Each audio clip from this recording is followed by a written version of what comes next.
Okay, so in this tutorial, I'm going to give you guys some tips on how to draw things in perspective and what it means when something is foreshortened. So I guess it goes back to the first principle of perspective, which I shared with you guys, is that the first rule of perspective, linear perspective, is that everything appears larger when they're closer to us and smaller the further away from us they are, right? So as a result of that, things appear to get smaller until the point they actually they vanish. It gets so small that it vanishes, and at that point is actually called the vanishing point, when it vanishes from our view, right? So things appear to get so small until it can't see it anymore. Now, let's use the plane as an example. It's always good to use planes as an example. Just like we have 3 planes of space, all right? So you have a plane. And in almost all my linear perspective tutorials, you notice how I make reference to this. So there we have a plane, right? We have 2 parallel sides. These sides are parallel to each other, and these 2 are parallel to each other, right? Now, this plane is not being seen in perspective. Okay? Now, when you see something in perspective, it means we see it from an angle that causes the part, or the ones that are closer to us, to be larger than the part that is further away. So say, for example, we're looking at it from this perspective. Now this is going to look like this.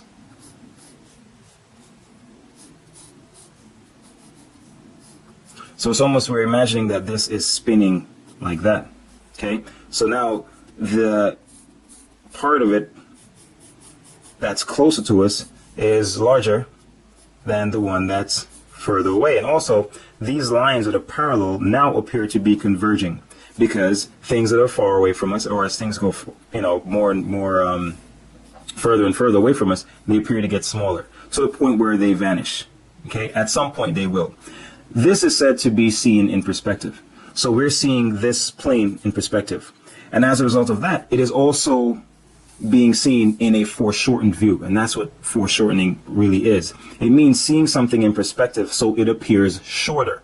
So in other words, if I were to keep rotating this, like so, see, what happens is it's getting shorter, see? And that's the effect of foreshortening. So for example, if we had a say we had a cylinder like this, right? And we want to rotate it around this axis. Eventually, it's going to start appearing like this until we spin it again, until it actually appears like this. See that? And that's what would keep happening. And if we should spin this again, if we keep spinning it, it's eventually going to appear like this. So we're looking at it straight on. See? We can't even see the sides anymore. Okay? So at this point, this is extreme foreshortening. Okay? So the more we see something in perspective, the more foreshortened it becomes. Now, everything, just going back to the first principle, where things that are close to us appears larger than things that are further away from us. Anything that we look at can be seen in perspective. Okay? And before we start looking at other examples, let's examine the basic forms. So this is one of the basic forms of cylinder, right? Let's take a look at of course, the block. So we have the block. This block is not being seen in perspective. Why? Because all the planes, the lines of the planes are still parallel. These 2 lines are parallel, these 2 lines are parallel, right? If we see this block in perspective, that means it's going to appear to taper off in some direction. See, so for example, now it seems as if it's getting smaller. When things appear to be getting smaller, that means it's being seen in perspective. And it's also being foreshortened. Because if we saw this sideways, it would look like this. We would see the entire length. It's like if this were a word noon.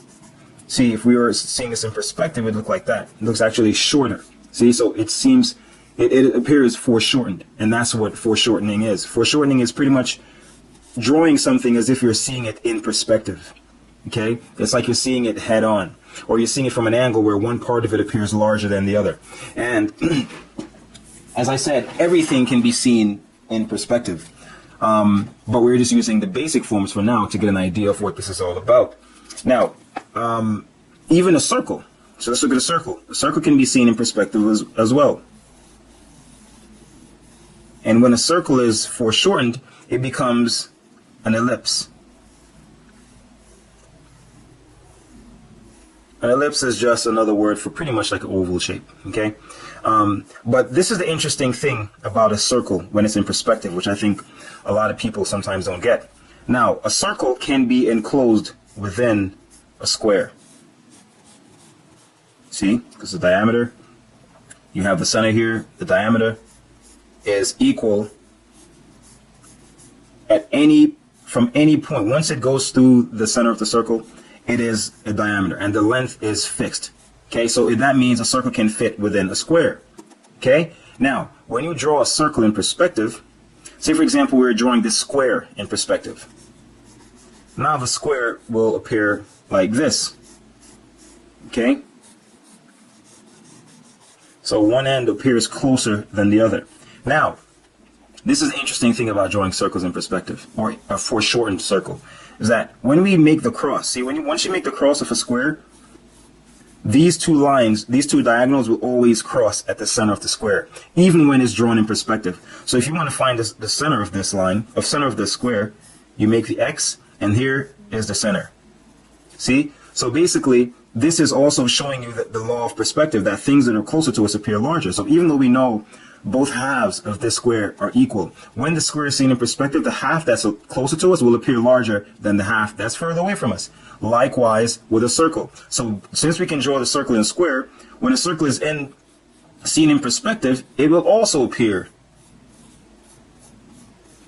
in a way that the half closer to us will appear larger than the half that's further away from us.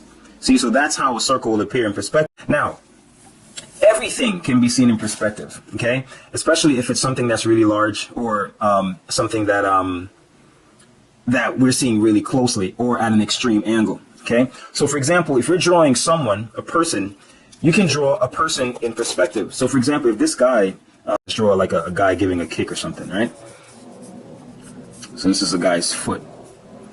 I'm gonna draw that. That's the ninja, because he has his little ninja shoes.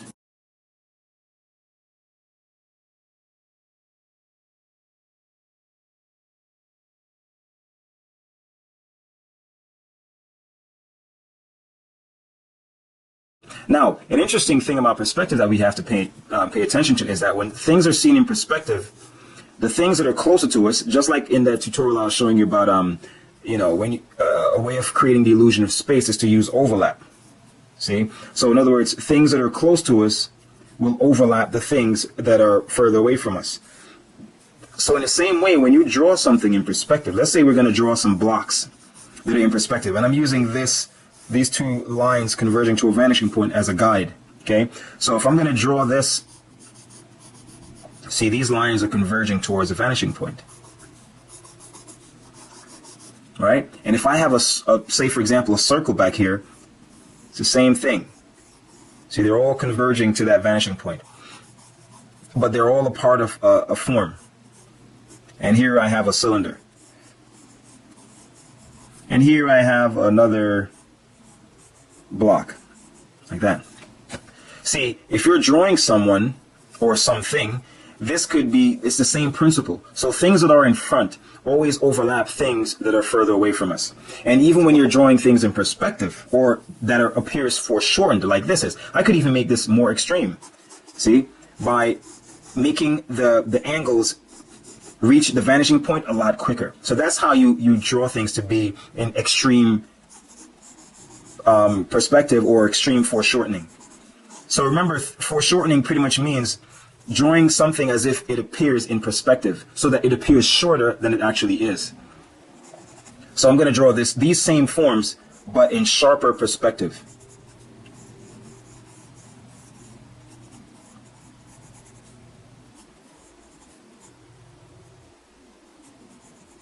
See that?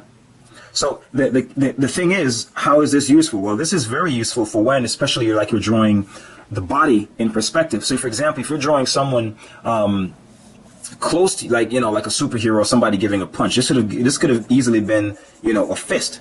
See, like somebody's throwing a punch. We have the knuckles.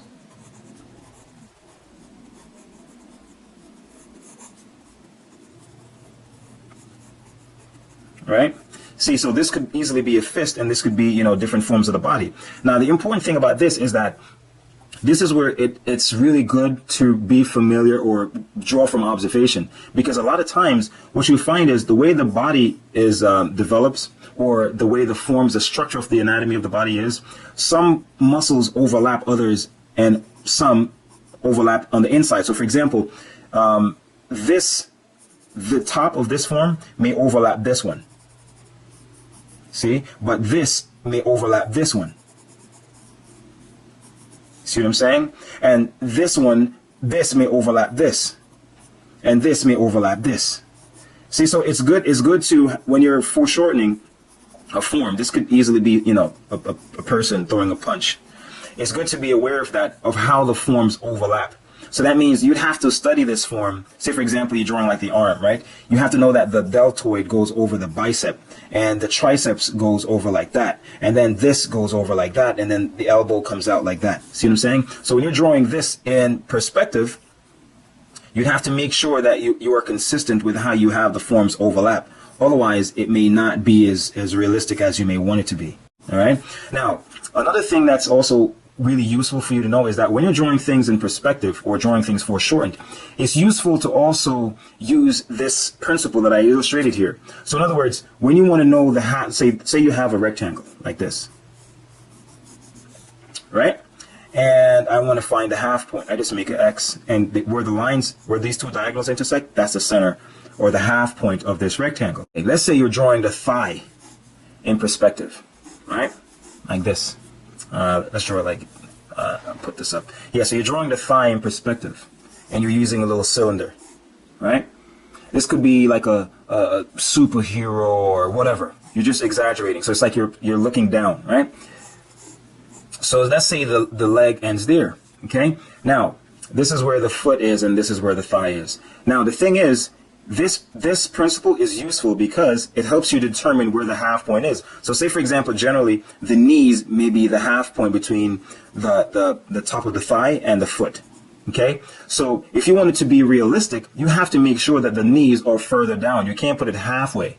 You see what I'm saying? So using this principle, you could easily just imagine this as a rectangle, make the diagonals, and then, okay, you know that they cross right here. So that's where you'd put the knee. So for example, in drawing this, I could do it like this.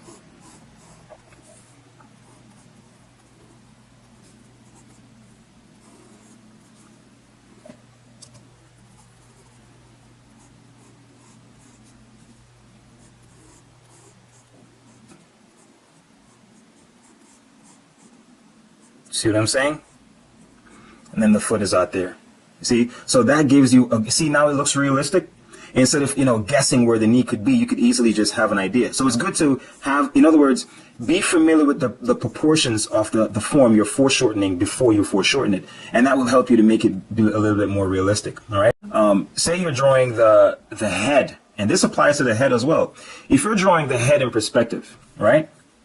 So let's say you're drawing the head from the top view looking down, right? This could be like a superhero flying off or some crap like that. So you have to make sure that, okay, let's look at it level first of all.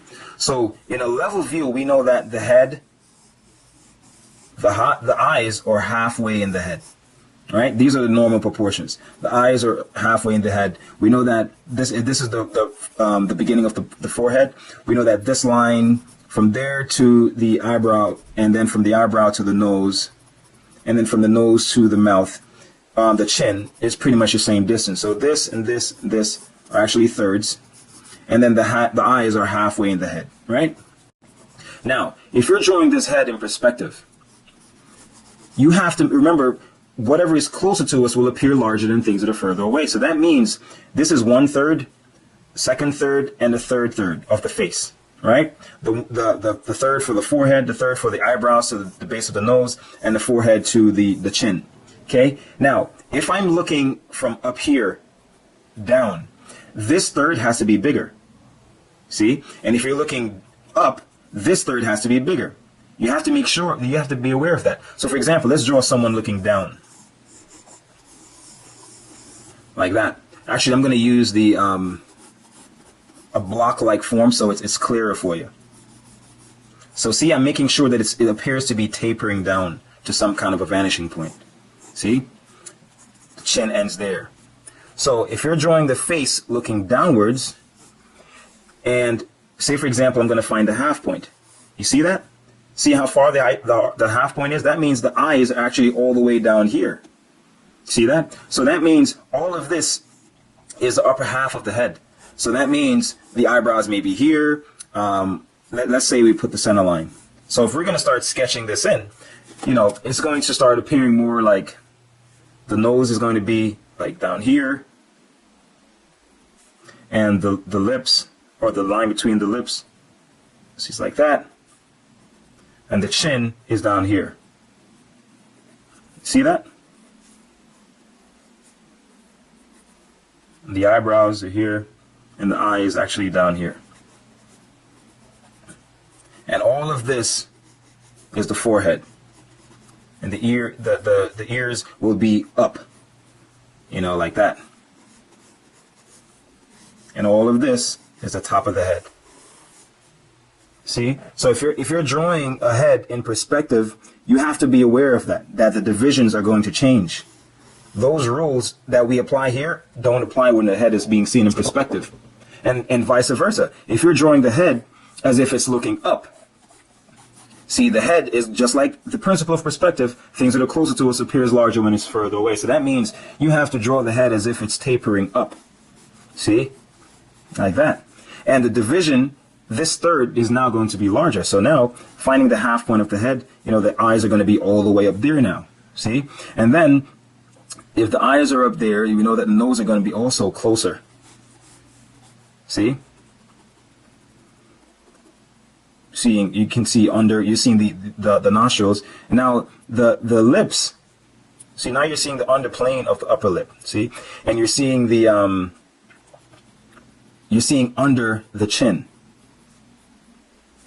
And you're also seeing under the eyebrows. So you see what I'm saying? This, see how small the forehead is now? See that? And the ears, of course, are going to be lower, like that. So now the head, actually, the top of the head appears a lot smaller than it actually is. Because you're seeing the underplane of the chin.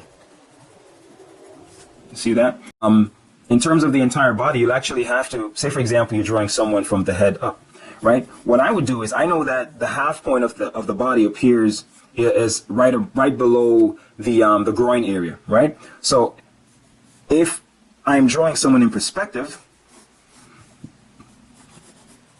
I'll just use this, okay? See, that shows me that this would be the half point of the body, right? I can even further divide this and I can find another half point further, you know, but I know that the half point will be down here. And that gives me a good idea on how to sketch everything. And then I can start, you know, sketching things out like this. So if the person is like, you know, looking up or something,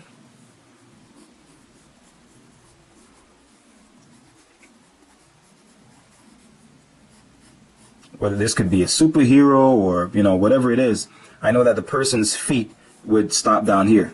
You see what I'm saying?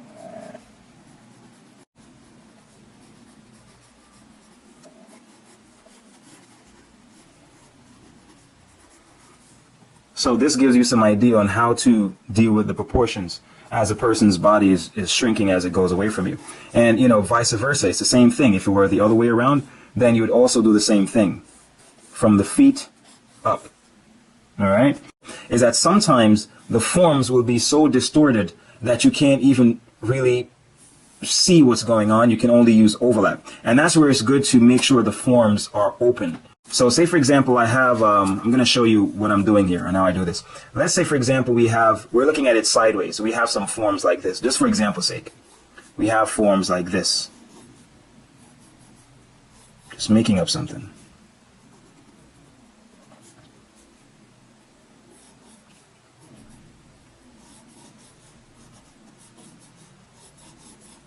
See that? If you're seeing this in perspective, now it's going to, well, okay, it's getting larger and it's getting smaller, from large to small, right? If we're seeing it in perspective like this, well, the form, and it ends like this at the front, okay? So the form at the front is going to be rounded, but you should not close it. See? Don't close it. Because by closing it, just prove my point. But by closing it, you're isolating the form. You don't want to do that because then it looks like they're glued together. When you leave your form open, it makes it appear more natural because all forms of the body are no form of the body is actually closed off, right? So then the other form that you draw would actually, and I'm going towards this vanishing point. The other form would look like say something like this. See, it's not closed either. See, but notice what I'm doing is I'm overlapping under. See, and then this one would go like that. Over. See, and this one goes over like that. Over. See?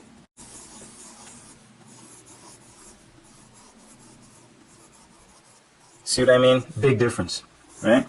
So this actually looks like it's one form and not separated like this. This looks like it's a series of beach balls, but this seems like it's one form, just, and I'm revealing the structure, how each part connects to the other.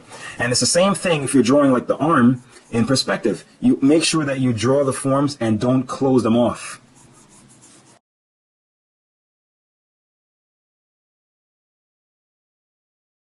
And it's the same thing with the thigh, just like I showed you here. See, you should have somewhere where the thigh flows in. And this goes for anything that you're drawing in perspective, okay? If it's the foot, if it's the even when you're drawing, say you're drawing a figure that's actually like, like superheroes where the legs are like, the leg is bent and you're seeing the knee. So the knee may be something like this, and that's the calf. See, something like that. That's the knee. Right? And the figure is bent. The thigh is bent, right? So you're looking head on basically. So this form would not be closed. This would deliberately be left open. See? Open. Open. See what I'm doing? So that's how you have to, and this could be another, and this flows into this form. See what I'm saying? So you have to make sure that the forms are never closed off. They join, okay? And that's just, the basic idea. So, understand that when things are foreshortened, it just means you're seeing it from a certain angle where it appears shorter. It's almost as if it's shrinking. You're seeing it in perspective.